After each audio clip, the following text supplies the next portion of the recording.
Hello friends, ಎಲ್ಲರಿಗೆ ನಮಸ್ಕಾರ. Kannada life ಸ್ಟೋರಿನಿಂದ ಪ್ರತಿಯೊಬ್ಬರಿಗೆ ತುಂಬ ಧನ್ಯವಾದಗಳು. ಶ್ರೀಮಂತ ಮಂದಿ ಹೆಚ್ಚು ಶ್ರೀಮಂತರ್ಯಾಕೆ ಆಗುತ್ತಾರೆ? ಶ್ರೀಮಂತ ಡ್ಯಾಡ್ನ ಫೈನಾನ್ಷಿಯಲ್ ಸ್ಟೇಟ್ಮೆಂಟ್ನ ಸಮೀಕ್ಷೆಯಿಂದ ಪತ್ತೆಯಾಗುತ್ತದೆ. ಅದೇನೆಂದರೆ, ಶ್ರೀಮಂತ ಮಂದಿ ಹೆಚ್ಚು ಶ್ರೀಮಂತರ್ಯಾಕೆ ಆಗುತ್ತಾರೆ ಎಂಬುದು. ಸಂಪತ್ತು ಎನ್ನುವ ಕಾಲಂ ಖರ್ಚಿಗಿಂತ ಹೆಚ್ಚು ಆದಾಯವನ್ನು ಉತ್ಪನ್ನ ಮಾಡುತ್ತದೆ.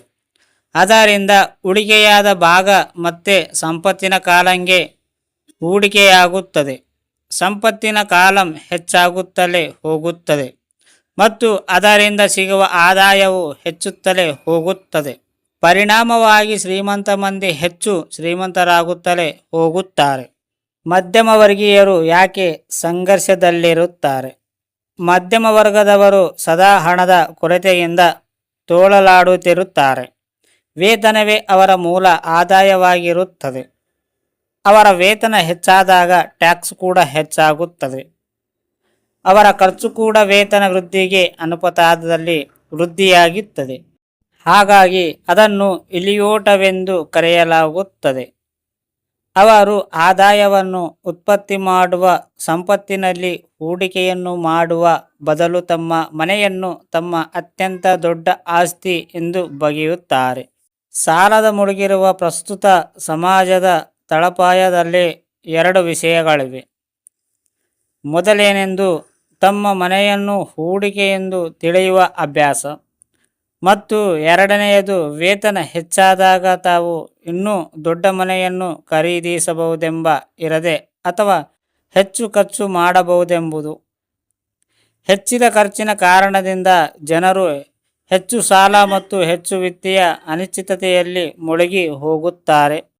ಹಾಗೆ ವೇತನ ವೃದ್ಧಿ ನಿಯಮಿತವಾಗಿ ಸಿಗುತ್ತಿರಬೇಕೆಂಬ ಇರದೆಯಿಂದ ಇದೊಂದು ಅಭ್ಯಾಸದ ಜೀವನ ಶೈಲಿಯಾಗಿದ್ದು, ಇದಕ್ಕೆ ಮುಖ್ಯ ಕಾರಣ ವಿತ್ತೀಯ ಶಿಕ್ಷಣಾಭ್ಯಾಸ ಅಭಾವ.